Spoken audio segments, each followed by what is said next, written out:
Hello friends, how are you? Welcome to Saral Japani YouTube channel.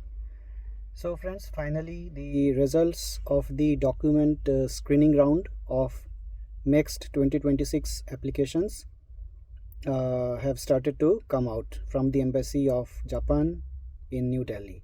So we got to know from some of our friends that they have received email notification, and this is for the undergraduate. So there is no news of the research applications yet, but few undergraduate students have confirmed that they have received the notification from the embassy.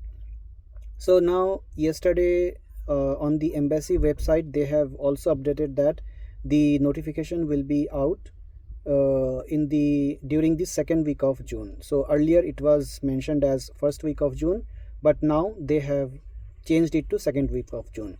So that means the notifications will continue to come on email, and most likely on the website also next week they will publish, because last year I remember they had published on their website as well. So both email and website you must keep an eye on. And since students have started to receive the email, so over this week and over the next week also you will be receiving the email notifications. So keep an eye on your email ID that you have provided in your application, and also keep visiting the embassy website. So there also most likely the list of the shortlisted candidates will be published. This is for undergraduate. And for research applicants, on the embassy website it is not mentioned that the results will be published there, unlike undergraduate in which they have specifically mentioned that the results will be published on the website. So for research applicants you must keep an eye on your email, so because most likely the email ID will be used for notifying your shortlisting for the written test and interview. So this is the status as of now. So there is no need to panic, because over the last few days you have been inquiring whether anyone has received any email from embassy or not. So this is to confirm that yes, people have started receiving emails and results have started to come out.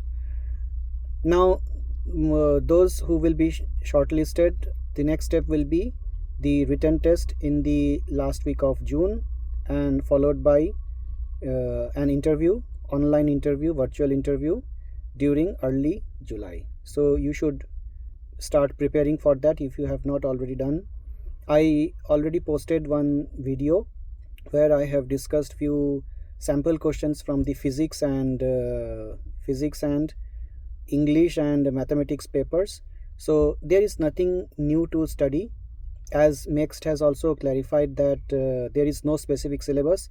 If you have been taking any coaching or have been preparing for the Indian entrances like the engineering joint entrance or the medical NET, that should be enough for this exam. So there is no specific syllabus or there is no specific type of questions, and you already have the question papers from 2014 to 2020.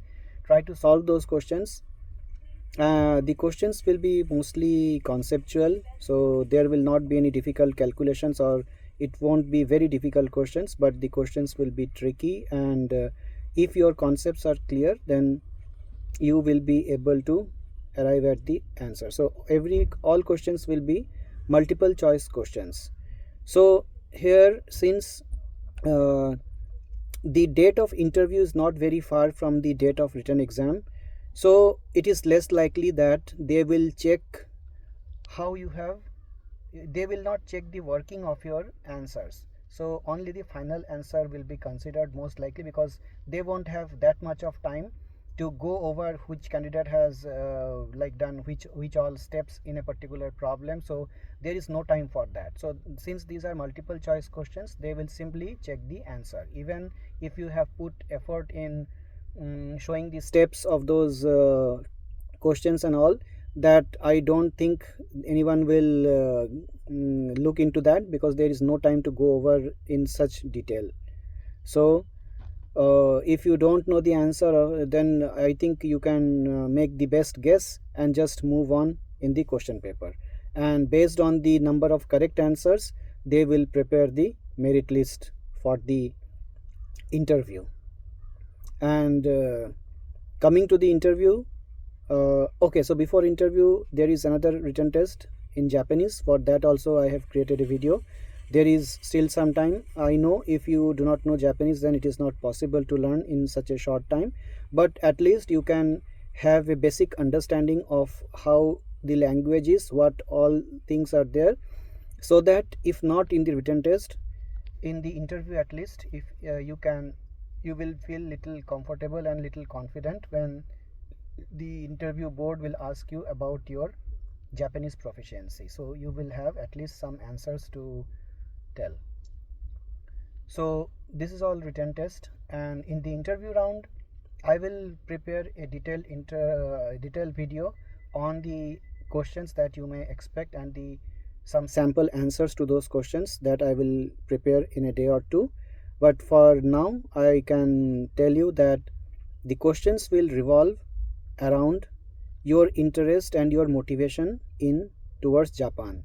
So they will be asking why you are interested to go to Japan, what is the motivation or what is the encouragement that you are driven towards Japan, and why do you think, if you are a research applicant, then they may ask why do you think your research is best possible in Japan and not in any other country, how your research is going to benefit Japan and your home country, and why have you selected this particular topic for research, what was your previous research areas, and if you are changing your research field, then that you may have to justify.